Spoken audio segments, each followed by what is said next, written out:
Nosotros seguimos aquí y lo hacemos ya con, bueno, Jolis, en realidad. Miguel Ángel Temprano, buenísimas tardes, ¿cómo estás? ¿Qué tal? Muy buenas tardes.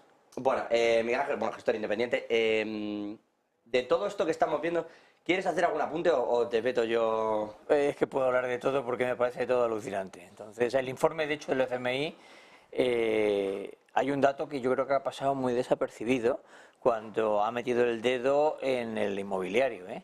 Dice que hay un riesgo real de que haya impagos en el inmobiliario y que lo sufran los bancos. Yo me he leído el informe y ahí esa parte me ha asustado. Enrique Martínez, profesor de Economía en la Universidad de CEU San Pablo. Muy buenas tardes, buenas noches a los dos, en realidad, no sé si tardes, noches, ahora que tarda más en irse el sol. Sobre ese apunte, y ya por teneros a los dos, está también, creo, Aurelio García del Barrio, al otro lado, director del Global MBA con especialización en finanzas del IEB. ¿Qué tal, Aurelio? Muy buenas noches. Hola, buenas noches, José, ¿cómo estás? Pues ya que entra en materia Miguel Ángel, dice, cuidado que hay un punto que está avisando de ese real estate, de ese problema en el inmobiliario que podría acabar en impagos a los bancos. Esto no lo dice solo el FMI, que lo ha dicho también incluso el Banco Central Europeo en distintos informes, sobre todo porque se habla del sistema financiero no bancario, pero como dice Miguel Ángel, cuidado porque esto salpica en realidad a todos los colaterales de los bancos y a determinadas garantías que están ofreciendo los bancos dentro de ese sector. Y por aquí vino la subprime de alguna manera y ahora nos va a venir por ese mismo bloque concreto, pero no sé cómo estáis viendo de peligroso esto. El FMI lo argumenta de la siguiente manera. Dicen que a raíz del tema de la pandemia, muchas grandes empresas han dejado las oficinas que tenían y que ahora las empresas propietarias de esas oficinas, que obviamente las oficinas son de alguna manera el colateral que han puesto para obtener de los bancos el dinero y poder comprar esos edificios, están sufriendo una devaluación, por así decirlo, de esos activos muy importante. Claro, estas empresas no tienen otro colateral que entregar al banco y se pueden encontrar con situaciones de quiebra de estas compañías, pero que lo que termina es afectando a los bancos. Que además no quieren las oficinas para nada, por Para otra parte. absolutamente para nada. Entonces, a mí yo cuando he leído el informe, esa parte ha sido la que más me ha asustado, porque todo lo referente a porcentajes de crecimiento y todo esto, al final no son más que un batiburrillo de lo que dicen los organismos de cada país, ¿no? Pero ese dato me ha llamado muchísimo la atención. Enrique. Bueno, ese dato llama la atención, ya se venía hablando, nos recuerda, ¿no?, pues al año 2007, al 2008, incluso en Madrid, ¿no?, lo que pasaba con las oficinas. Pero a mí sí me ha parecido preocupante que yo, quizá me equivoco, pero creo que es la primera vez en mucho tiempo que las previsiones empeoran las anteriores. Es decir, llevábamos muchas actualizaciones de previsiones del Fondo Monetario Internacional, del Banco Mundial, de las instituciones europeas, siempre anunciando que, bueno, que no era tan malo como se esperaba y que iba mejor, ¿no? ¿Qué nos dice este informe? Uno, empeora sus propias previsiones del mes de diciembre y, en concreto para la eurozona, empeora de una forma importante, vamos, en 2 décimas, 3 décimas, las previsiones que acababa de hacer la semana pasada. Sí, hace un mes. Efectivamente, no, bueno, y las del informe del Banco de los expertos de la eurozona y del Banco Central Europeo, si no recuerdo mal, fue de la semana pasada, sí, que para la eurozona daba una tasa de crecimiento de alrededor del 1% y ahora nos está situando en el 0,8%, ¿no? Entonces, este cambio, ¿no?, de evolución de las previsiones que estaba yendo a mejor durante el último año, cada vez que salía un informe nuevo, a por primera vez irá peor, la verdad es que es lo que me parece más impactante. Aurelio. Bueno, pues obviamente estoy de acuerdo con que el ver unas décimas arriba o abajo son ajustes que se van haciendo a lo largo del año y dependiendo de cómo esté la situación en cada uno de los países analizados, sabemos que el fondo, bueno, todos los organismos del fondo, Banco Mundial, etcétera, tienen un análisis profundo de todos ellos. Concretamente, el Fondo Monetario Internacional históricamente no ha sido el organismo dentro de todos que más ha acertado con sus previsiones. Por lo tanto, yo también me las tomo, en cuanto a números, las cojo un poco con pinzas, ¿no?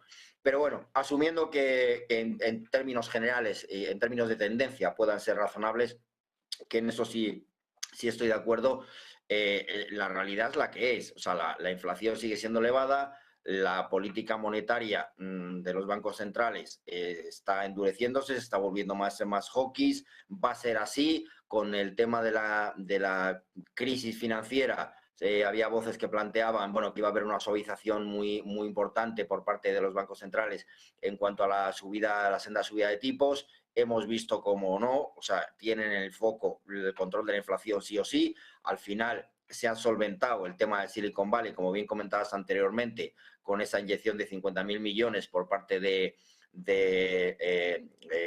gobierno de Estados Unidos, y en el caso de Credit Suisse, 3/4 de lo mismo, que han sido los dos grandes warnings que hemos tenido en estos últimos días.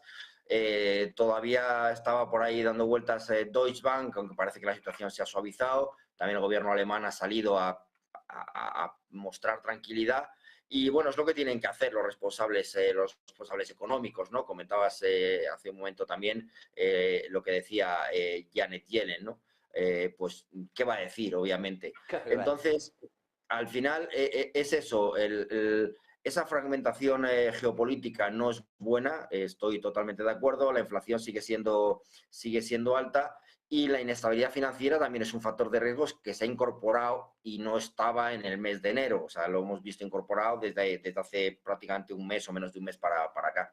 Por ir por puntos. Habla Aurelio de la inflación. Efectivamente, el riesgo de crisis, como apuntaba Miguel Ángel, parece que por ahí, valga la metáfora del edificio, se está rajando. Pero habla de la inflación. Estamos teniendo unos datos de inflación que, más allá de que te digan que están muy bien, son muy preocupantes. Quiero decir, que el IPC siga en el 3,3 o que la inflación subyacente en España, por ejemplo, esté disparada, hablo de España, a mí me parece personalmente preocupante, sobre todo porque estos son acumulados. Entonces, cuando alguien dice la inflación se modera al 3x3, al 3,3, esto quiere decir que si el año pasado subió un 10 y ahora sube un 3, si usted compara con hace 2 años, lo que está es subiéndole un 13 y no le han subido el sueldo un 13. Esto con la general. Si mira la subyacente, pues ya usted se da cuenta del susto que se está llevando y listo. Esto pasa aquí. Estamos viendo, sin embargo, datos muy dispares. Hablaba también de Aurelio de la descorrelación que hay o de cómo se está, dentro de esa fragmentación, cómo se están desligando unas economías de otras.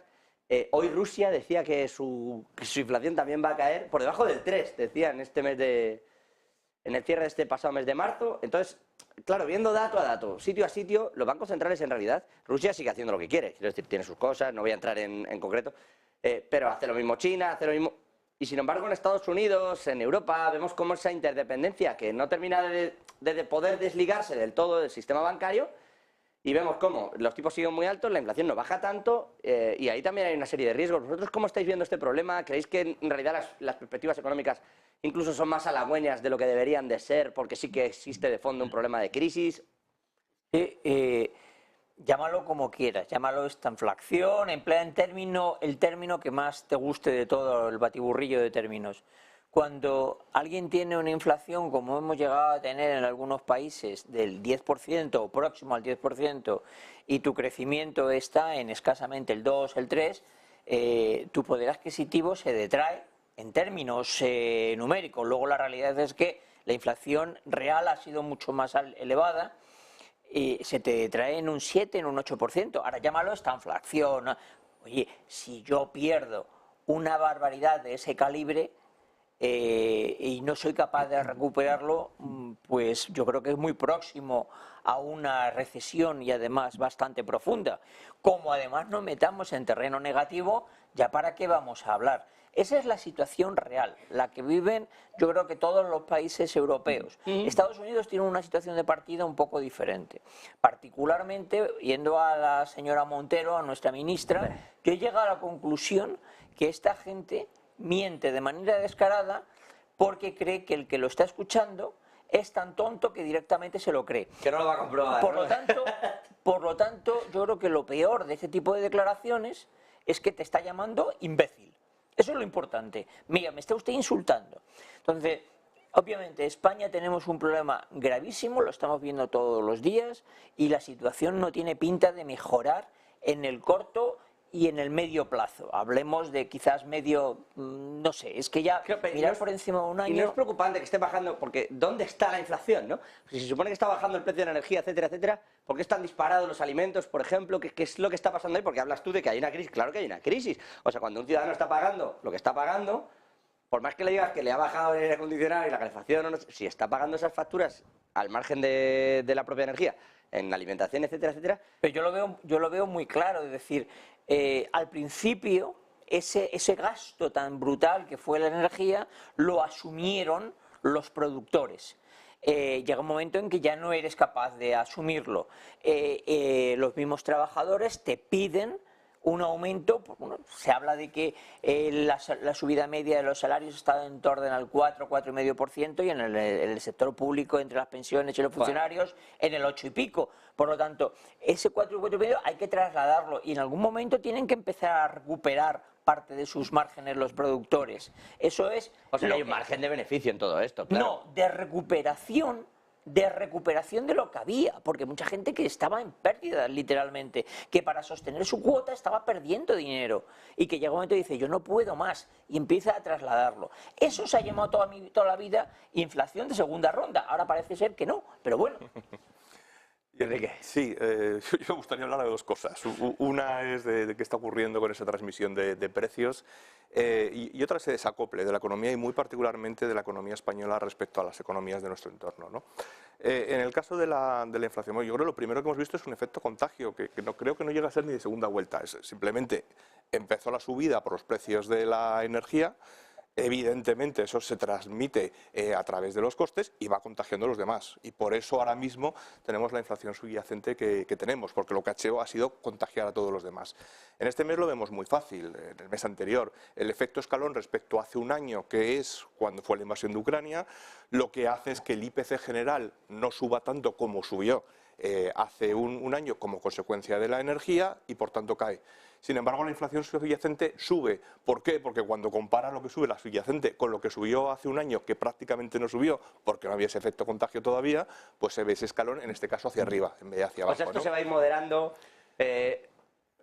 a lo largo de los próximos meses. Bueno, yo creo que ahora, precisamente por el tema de los efectos escalones, lo que vamos a ver es cómo se suaviza, pero se va a suavizar pues, unos meses hasta que ese efecto escalón desaparezca. Entonces, pues, cuando llegue el verano, pues probablemente vuelva a subir el IPC general y según las previsiones no va a subir tanto como pensábamos hace tiempo, pero ojo, de nuevo, las previsiones que ha puesto hoy, las proyecciones que ha puesto hoy el Fondo Monetario Internacional, una de las cosas que dice es que la inflación no va a decrecer tanto o tan deprisa como se estaba haciendo la previsión, ¿no? Es decir, se empeora, que se espera que permanezca alta, de hecho, ha dicho. Entonces hemos tenido este efecto contagio y ojo, porque ahora puede venir o sumarse los efectos de segunda vuelta que efectivamente ya se estarán provocando y estoy totalmente de acuerdo con Miguel Ángel, que en el corto plazo, porque otra cosa es que examinemos qué ha pasado en los últimos 20 años y cómo la distribución del PIB entre los salarios y el excedente bruto de explotación, pues tiene mucho análisis.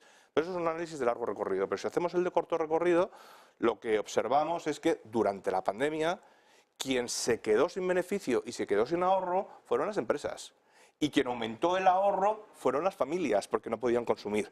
Y por tanto, todo este ahora proceso, te lo gastas en el otro lado. efectivamente, todo este proceso lo que está haciendo es equilibrarlo, ¿no? Esto respecto a la inflación. Y luego, si te parece, hablamos, por dejar medio, sobre el tema del desacople de la economía española. Perfecto, y aprovecho para lanzarle también la pregunta a Aurelio y que recojáis, Enrique y Miguel Ángel, porque claro, con todo esto que me contáis, y que yo os escucho, es verdad, y que aprendo diariamente, ¿qué hacen los bancos centrales? Quiero decir, puedo entender a la Reserva Federal, pero que insista y persista el Banco Central Europeo en subidas de tipos de interés y en ser chulo y agresivo, cuando lo que va a llegar es una bajada de un escalón, es decir, cuando lo que va a pasar es que al cumplir el año entero con una inflación alta, entonces vamos a ver hasta qué punto se ha ajustado o no.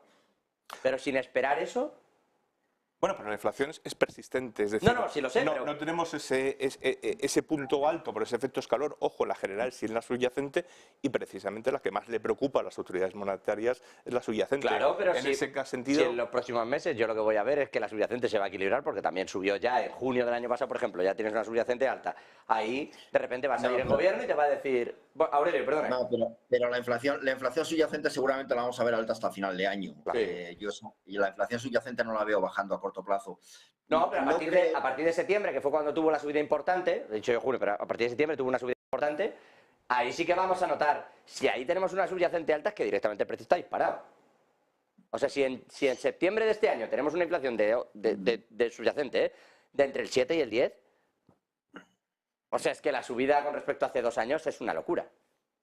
Es que va a ser prácticamente así, porque si bien yo creo que todavía no podría decir o no podría asegurar que hay efectos de segunda ronda como tales, pero sí es cierto que la inflación subyacente está alta porque ese incremento de costes que se han producido, especialmente por la energía, se han anclado en los precios. Y ahora mismo, como comentaba Miguel Ángel, y estoy de acuerdo, se está recuperando por parte de la cadena de valor, se está recuperando márgenes. O sea, todo eso que ellos sufrieron al principio, ahora mismo se está recuperando o tratando de recuperar parte de ese margen perdido.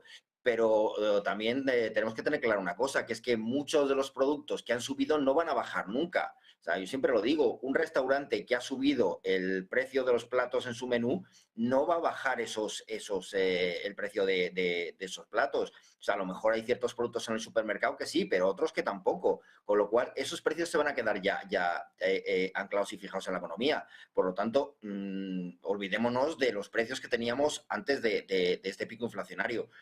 Dicho esto, los bancos centrales, bueno, pues dos situaciones diferentes y lo hemos comentado en alguna ocasión. En Estados Unidos, donde la inflación viene más determinada por parte de la demanda, sí es verdad que la subida de tipos les va a ayudar a corregir esta situación antes, en un menor espacio de tiempo, mientras que en Europa va a ser más difícil porque aproximadamente un 70-75% del problema viene por el shock de oferta causado principalmente por la energía, por la guerra de Ucrania y Rusia. Entonces, la subida de tipos no va a ser tan efectiva ni tan rápida, pero es que no puede hacer otra cosa. O sea, está actuando de manual el Banco Central Europeo, pero es que no puede hacer otra cosa, porque lo que no puede permitir tampoco es que además del problema inflacionario por parte de la oferta, además se le combine o se le incremente con shock de demanda. Por lo tanto, intenta frenar esa parte en la medida de lo que puede. Y además con otro agravante, que es que si no acompaña la subida de tipos de Estados Unidos por el diferencial de tipos, también el euro se le escapa y no puede permitirlo. Por tanto, es que está abocado a la subida de tipos sí o sí. El euro es verdad que lo habéis dicho en más de una ocasión, que en realidad las subidas de tipos responden a intentar fortalecer el euro más que a de verdad intentar frenar lo que está ocurriendo con la inflación. En una parte sí, claro. Sí, no sé si queréis comentar algo de esto. Os quiero preguntar, dentro de todo esto que dice el FMI, hablando de un cambio de paradigma, de cómo se está constituyendo en dos bloques, hablábamos también de estas declaraciones de Yellen esta misma tarde, argumentando que en realidad se va contra China, pero no es contra China, sino que hay que tener cuidado con los aliados de Rusia. Es decir, estamos teniendo ya este tipo de diferenciación, tus productos entran aquí, los tuyos no. ¿Hasta qué punto esto, más allá de la economía global, va a suponer un freno real o que podamos ver en términos de recesión desde el prisma del ciudadano?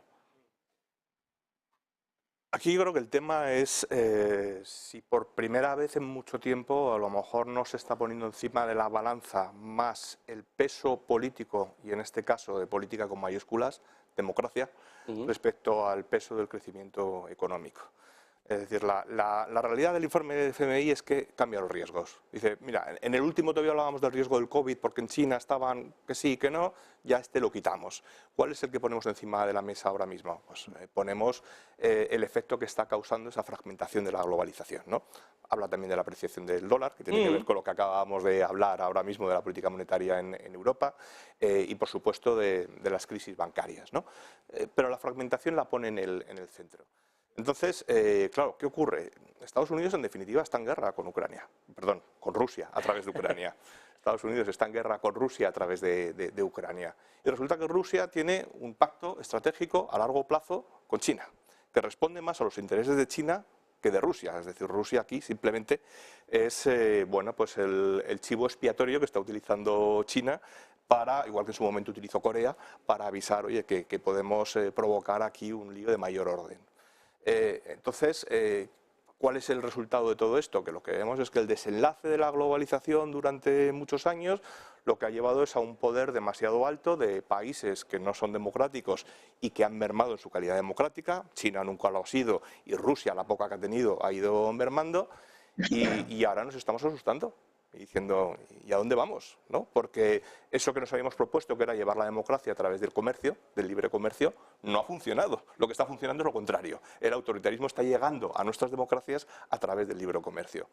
Y por eso digo que no sé si no se está empezando a valorar más esto, y tendría sentido que la economía, y empezando a tomar decisiones que económicamente van a ser malas, porque es mucho menos eficiente un mundo fragmentado que un mundo unido, pero empezar a ponerle freno sobre todo por el efecto contagio que vamos viendo en India, que también ha retrocedido en su democracia, lo que está ocurriendo en América Latina, lo que puede pasar en África, etcétera, etcétera. Pero vosotros veis esto permeando al ciudadano. Yo fíjate, yo creo que el fin no es tan noble como el dice Enrique. efectivamente. Mira, si nos remontamos un poquito para atrás, desgraciadamente para los occidentales no tanto, el monstruo que es China lo hemos alimentado y creado nosotros. Hemos enviado todas nuestras fábricas, es más, hasta hemos invertido en ellas.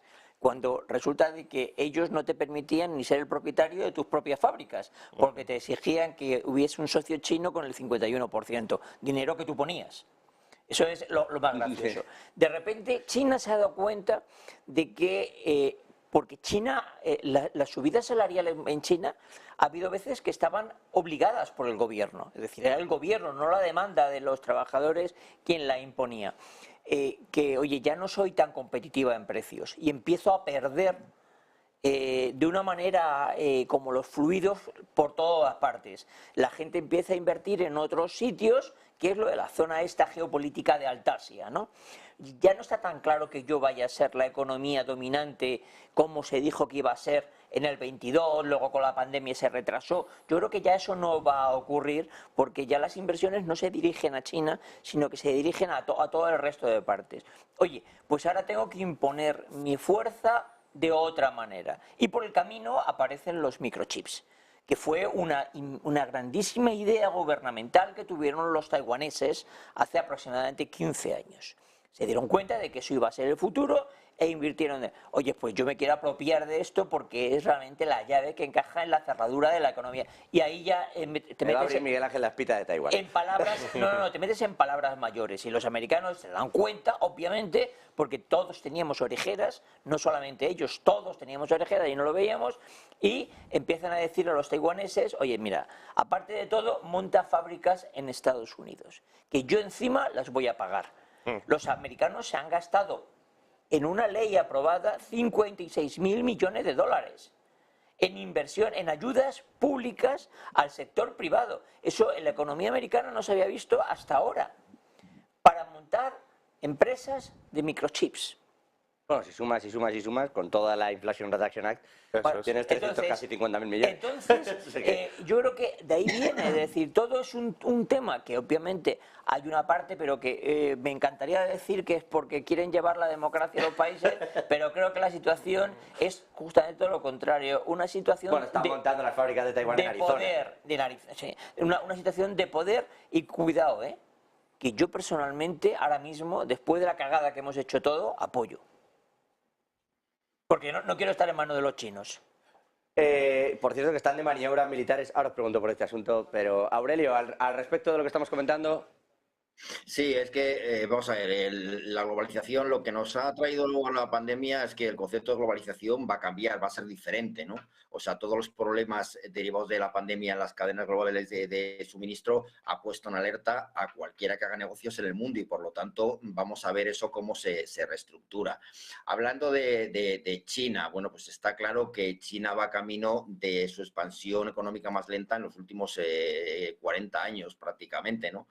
Y ahí vemos que la política de COVID-0 lo que les ha traído es una debilidad de la demanda interna que seguramente se vaya corrigiendo ahora con la apertura, pero bueno, tampoco ha contado con el impulso de la demanda externa que tenía anteriormente y el apoyo de la política fiscal y monetaria ha sido más moderado que el que fue durante la pandemia. Y por lo tanto se le acumulan distintas crisis en varios frentes, ¿no? O sea, aparte del cerramiento por la política de COVID-0, ha tenido el derrumbe del mercado inmobiliario, que representa un 25% del PIB de China, la crisis energética o el nivel récord que está alcanzando el desempleo juvenil. Y además tienen, como todos sabemos, la guerra arancelaria con Estados Unidos y cada vez le supone mayores restricciones a la tecnología occidental. Y además, de fondo, tiene el envejecimiento de la población y el hundimiento de la tasa de natalidad. Con lo cual vemos que, desde luego, la situación de China no es la mejor, ni muchísimo menos. Aún así, aporta un 5,1 de crecimiento de su PIB al mundo. O sea, sigue siendo importante, pero claro, es que veíamos a China haber estado creciendo al 7, 7,5 y ahora tiene dos puntos menos de crecimiento. Bueno, todo esto con respecto a un crecimiento en China que efectivamente está cayendo bastante, pero ya que abrir la espita de Taiwán, hablaba yo de las maniobras militares. Esta mañana ha habido un cruce importante de diatribas al punto de que 2 aviones de China han salido a decirle a un destructor estadounidense que cuidado con ciertas navegaciones cerca de aguas que China considera son suyas, cerquita de Filipinas, bueno, hay una serie de islas también allí, toda esta parte del mar meridional, que ahí está pasando de todo, porque China lo reclama como suyo y en realidad lo que reconoce el derecho internacional, en teoría que están sujetos todos los que están ahí, porque la reclama Taiwán, la reclama Filipinas, la reclama Estados Unidos, la reclama China, la reclama todo el mundo. Lo que están sujetando es 12 millas náuticas desde la orilla, es desde cada uno, y a partir de ahí aguas internacionales. Pero está realizando China maniobras militares cerca de Taiwán, que aquí muchas veces yo recuerdo a Miguel Ángel decir, no se va a invadir porque eso es muy preocupante, o sea, esto es el circo que se puede montar es importante, pero está pasando esto y la respuesta de Estados Unidos ha sido realizar maniobras cerca de Filipinas, como diciendo, bueno, yo tengo aquí un aliado, de hecho ahora en media hora Anthony Blinken sale con el presidente de Filipinas a dar una rueda de prensa a explicar todas estas maniobras. Entonces, claro, de repente estos dos frentes están ya centrados incluso militarmente en lo que puede ser, si me permite la expresión, la gallina de los huevos de oro, que es Taiwán. ¿Cómo veis el enfoque de todo esto? Porque entiendo que no creéis que esto sí que vaya a llevar a una escalada militar real, más allá de esta demostración de fuerza. No me arquees las cejas, Enrique. No, estoy diciendo que mete en la ecuación también por lo que hablábamos hace unas semanas, ¿no? De la alianza AUKUS con Australia y Reino Unido y los famosos submarinos de propulsión nuclear, ¿no? Bueno, es una escalada, es decir, hace una década o casi 2 décadas esto lo vivíamos entre Corea del Norte y Corea del Sur, pero parecía que estaba como más controlado, ¿no? Ahora estamos hablando de palabras mayores, estamos hablando de Ucrania en este lado de Europa. Claro, pero Ucrania se puede quedar en esto si hablamos de una invasión, y estamos hablando en términos económicos. Sí, y hablamos en el otro lado, efectivamente, de palabras mayores que es Taiwán. Bueno, entra dentro de todo este juego de reposicionamiento que hablábamos antes, que yo creo que no es incompatible eso que mencionaba yo y que tú decías, Miguel Ángel, ¿no? de buenas intenciones con la parte económica. Al final, los dos coincidimos en una cosa: ¿quién tiene el poder? ¿Quién tiene el poder económico? ¿Una democracia o un régimen autoritario? Por lo tanto, ¿quién quieres que lo tenga? ¿No? ¿Quién quieres que lo tenga? Por lo tanto, estamos hablando de lo mismo. Por lo tanto, forma parte de todo ese reposicionamiento y también forma parte de avisar en esa alianza China-Rusia, ten cuidado China, que si tú pones allí todas las energías, te puedo venir por el Pacífico, y si las pones en el Pacífico, te puedo venir por el Atlántico. Es decir, esto es tan viejo como es la guerra, ¿no? Es decir, tienes que dividir en 2 frentes para que el enemigo se dé cuenta de que tiene demasiada frontera que cubrir si la tiene al este y al oeste, ¿no? Y en ese marco la interpreto. Fíjate, querer que esto parezca que creo que va a haber una guerra, que creo que no va a haber una guerra, ¿eh?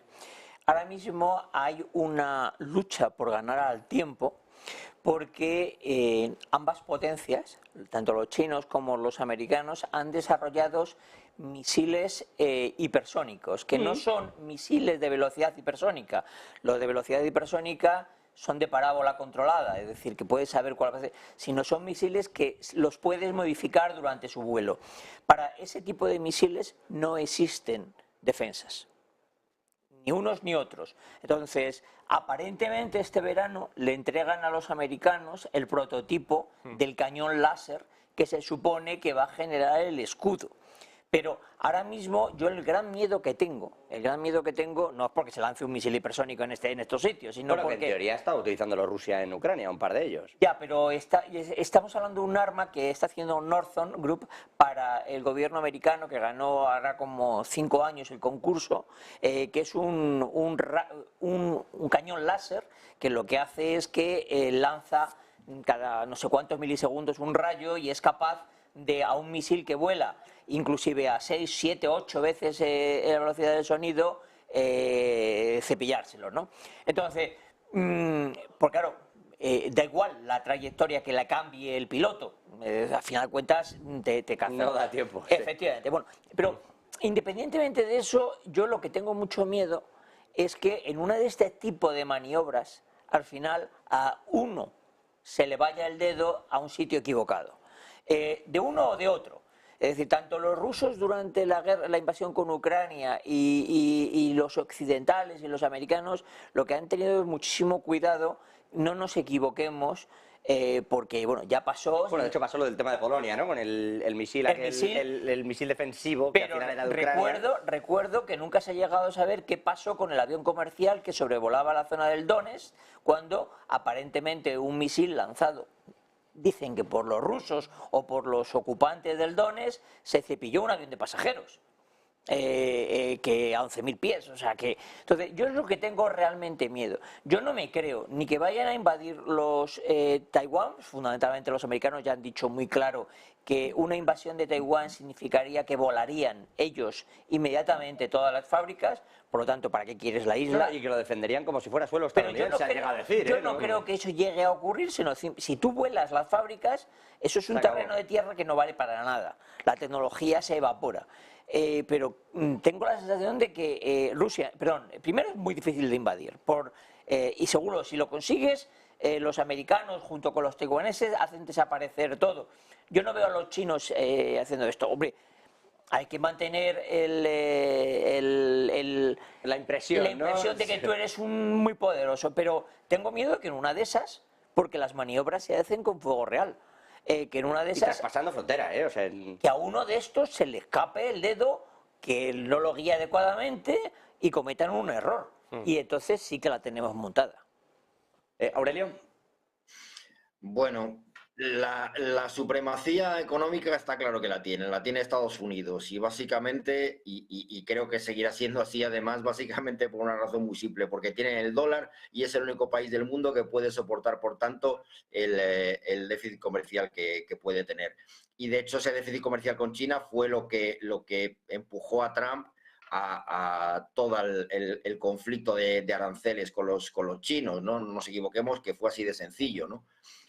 A partir de ahí, ¿qué ocurre? Bueno, ¿por qué es tan interesante Taiwán para Estados Unidos? Desde un punto de vista económico, si echamos la vista atrás, hace un par de años, dos compañías taiwanesas firmaron un contrato para suministrar todos los microchips a nivel mundial a Dell, entre otros fabricantes de ordenadores, compañía americana, ¿no? Por lo tanto, tiene un peso importante. Y desde un punto de vista geopolítico, es muy sencillo porque desde la Segunda Guerra Mundial, con la rendición de Japón, la supremacía en el Pacífico ha sido de Estados Unidos y por lo tanto no la quiere perder. El hecho de que China en ese tira y afloja invadiera Taiwán, bueno, pues sería un palo a esa supremacía y Estados Unidos no lo va a permitir. Pero yo creo que es más un juego del gato y del ratón, ¿no? Un conflicto de equilibrio de tensiones para ver quién asusta más. No veo a corto plazo que se pueda producir un conflicto o una guerra entre China y Taiwán, o sea, que a China se le ocurra invadir Taiwán. Al final... Yo es que con lo que decía Miguel Ángel, el peligro es la cadena de suministros que se va al garete, aunque luego no inicie una guerra, como dice Aurelio, efectivamente no vaya, o tú mismo, Miguel, pero aunque no vaya a ese mayores, el bloquear esa cadena, el parón económico que eso supone un mes, es mayor que el año que llevamos de Ucrania, ¿eh? O sea, pero bastante más gordo, pero bueno. Por cerrar el círculo, si me permitís, que además ya sabéis que aquí me gusta presumir de lo que hacéis. Tiene un fantástico artículo, no sé si puedo decir o no en los medios, ya saben cómo andan, en esto ando. Dirijo esto y no sé si lo puedo decir. Pero si buscan el artículo de Enrique, bueno, venga, dilo tú y así no lo he dicho yo.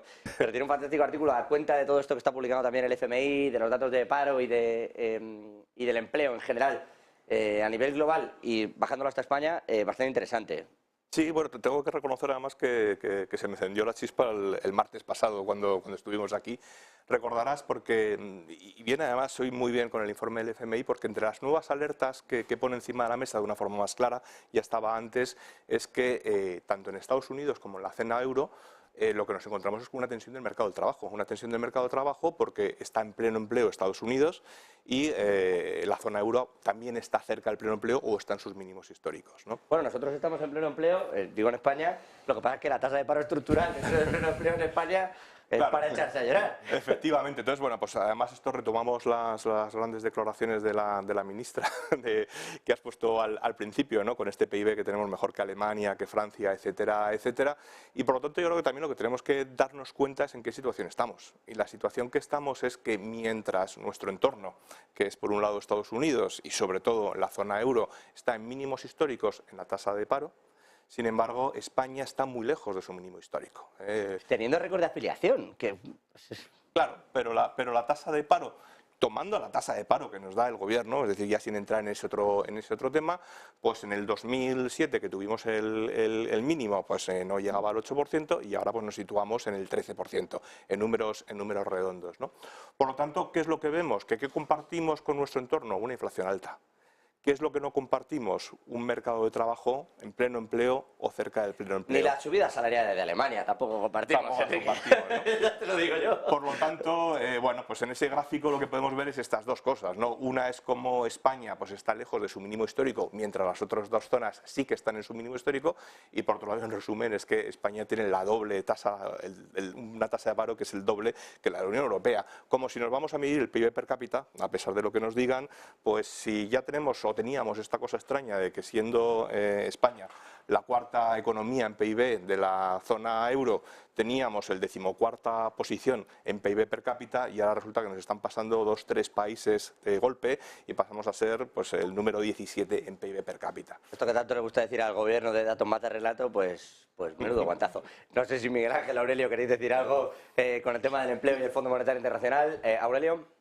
Sí, no, es que hay una cosa, vamos, esos datos son obvios y además los hemos debatido muchas veces. El problema, perdón, el problema del empleo estructural en España es una realidad y fue mucho más fácil bajarlo del 26-27% a este 13% que bajarlo ahora de estos niveles, ¿no? Del 13, 12, 12,5, va a ser muy complicado bajarlo en torno al 7, 7,5, donde están nuestros socios europeos, por ese componente estructural que tiene. Pero dicho esto, hay otro factor muy importante y es cuánto es la economía sumergida en España. Estamos hablando, la economía sumergida en España supone un 20% o un 25%. Si no fuera así, con una tasa de desempleo estructural del 13%, donde los jóvenes y los mayores no tienen facilidad para encontrar trabajo, estaríamos hablando de otra situación totalmente distinta. Pues no rete a los políticos, que en su momento se les ocurrió que el que daba un curso en el paro ya no era parado y ahora se les ha ocurrido que si estás cobrando el paro durante un montón de meses, pero luego te van a volver a contratar, tampoco eres parado. No les rete, por favor, que se les ocurre algo seguro. Aurelio García Coso, Miguel Ángel Temprano, Enrique Martínez, un gusto. Gracias a los tres, que es siempre un placer teneros y siempre aprendo, de verdad os lo digo. Sé que os lo digo cada martes, pero es que de verdad que me voy enseñado de aquí. 2 minutos, vamos a frenar. Vamos a volver además con entrevistas de nombre también y relumbre, como las que venimos teniendo dentro del programa internacional de la mano de Javier del Valle. Y por supuesto, 9:15, volvemos con Antony Blinken y el presidente de Filipinas explicando las maniobras militares que estábamos justo comentando aquí junto a Enrique, Aurelio y a Miguel Ángel. 2 minutos y enseguida regresamos.